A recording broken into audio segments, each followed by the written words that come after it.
Everyone, very good afternoon. আবার যাচ্ছি গাছ কিনতে। আসলে যে গাছগুলো কিনেছিলাম সেটার মধ্যে ফুল ফুটেছে, তো তাই একটু ভালো লাগছে, তাই ভালো আরও কটা শীতকালীন গাছ কিনে আনি।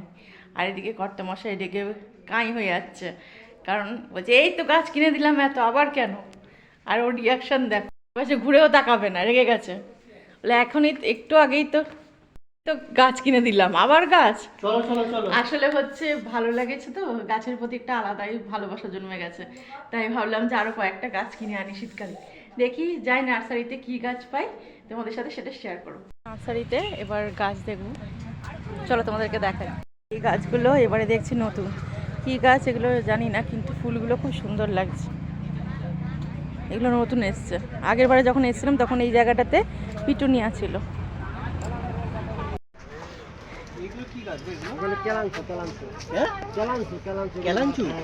এগুলো কি শীতকালীন গাছ? শীতকালে গরম গাছ থাকবে, তার সামনে একে যদি নিয়ে যাই, একে কি তোমার দুদিন পরে ইয়ে হয়ে যাবে, ফুল ফুল ঝরে যাবে না? সারা বছর ফুল হয়, ফুল ধরিয়ে আবার ফুল আসবে, আবার ফুল আসবে। এগুলো কিরকম দাম? এগুলো 150 টাকা দাম। এই যেগুলো একটা সব 200 টাকা, এগুলো ফুল গেছে আবার ফুল আসছে।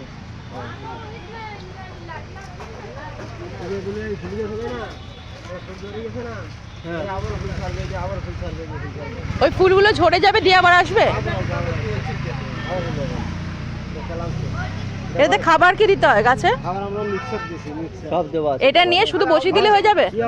এরকম টব সমেতই, এটা টব আছে, এই টবে তো কোনো লাগতে হবে না, কোনো টবে লাগাতে হবে, এই টবই করা আছে। ও আচ্ছা, টব সমেতই বসিয়ে দেবো। এখন চন্দ্রমল্লিকার গাছ দেখছি, একটা চন্দ্রমল্লিকা, একটা গায়াংথাস, একটা অ্যান্টিলিয়া। অ্যান্টিলিয়েটোর কিরকম কি হয় জানি না তো। গাছটা যেন ভালো হয় দেখে। হ্যাঁ, ভালো হবে। আমি গাছ দিলে গাছ ঠকবেন বলছি ওটা তুলে নিয়ে খালি বসিয়ে দেবো, তাই তো? এটা প্রসেস করা তো? হ্যাঁ, 20 দিন হয়ে গেছে, 15 দিন হয়ে গেছে নিয়ে গেছি। কাকা এইটা জাস্ট খুলে ব্যাগটা খুলে বসিয়ে দেবো।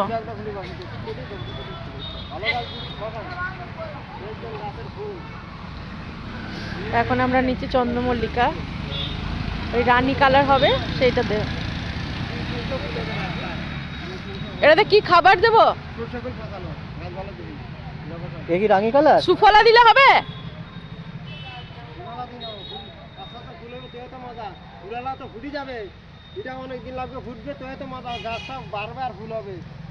সরষে খোল দেবো? তাড়াতাড়ি ফুটে যাবে। কি গান? এই যে কুড়ি আসছে আর ফুল হবে রানী কালার। গাছটা কেমন দিছি? 200 ফুল হবে গাছটা, 200 ফুল। এই একটা কাটবেন, কাটি অন্য টপে করে দিবেন, আর সরষে খোল পচা দিবেন। দেখবেন সপ্তাহে সপ্তাহে কোনো ফুল আসে নেগেতে গাছটা দিছি। ঝামেলা, আমরা সুফলা দিয়ে দিই আগের গাছগুলো দিয়ে দেন, তো দিয়ে দিই দরকারে। ঠিক আছে, একই তো কাজ হয়। হ্যাঁ একই তো, অল্প দিতে হবে, অল্প অল্প। আচ্ছা আচ্ছা, এটা রাখো, আরেকটা নেবা। ডাইনঠাস দিয়ে দাও দুটো। কেমন এইটা দিছি? এখন ডাইনঠাস নিচে ফুল, লাল আর সাদা। চন্দ্রমল্লিকা নিলাম রানী কালারে। ও গরমকালে একে ছাওয়ায় রেখে দেবো। ও আচ্ছা আচ্ছা আচ্ছা আচ্ছা। হ্যাঁ, আর এটাই খাবার কি দেবো? ওই একই খাবার সব গাছে একই সরষে খাবার। খোল, আচ্ছা আচ্ছা। সরষে খোল, তাহলে সুফলা অল্প করে ব্যাস। লাল আর সাদা কালার দেবেন। হ্যাঁ, ডায়ান্টাসের ফুলগুলো দেখতে বেশ ভালো লাগে, সেই পেন্সিল ছুললে যেরকম হয়ে যায় না, ঠিক সেই রকম হয় ফুলগুলো। হ্যাঁ, মিষ্টি বলেছে পেন্সিল ছোলা গাছ আনতে। হ্যাঁ, আর মিষ্টি কেমন দিলাম? এই যে এটা লাল। হ্যাঁ, এটা লাল। চলে আসো, আমরা খরিদ্দারের গাছ খারাপ দিই না, খরিদ্দার জন আমার বড় বড় গাছ দেন। আসলে মিষ্টি বলেছে যে ওরকম পেন্সিল ছোলা গাছ নিয়ে আসবো, শুনেছে আর কি, সেই জন্যে আমরা এই গাছটা নিলাম ডায়ান্টাস। দেখা যাক ফুল এবার কতদিনে ফোটে। চলো, গাছ না হয়ে যাচ্ছে, এবার আমরা বাড়ি যাই। হয়ে গেছে। আর নার্সারিটা দেখো, অঙ্কুর নার্সারি। এই দেখো, এখান থেকে গাছ নিয়েছি, কত সব লোকজন এসছে গাছ নিতে। চলো এবারে বাড়ির দিকে যাই, গাছ নেওয়া আমাদের হয়ে গেছে।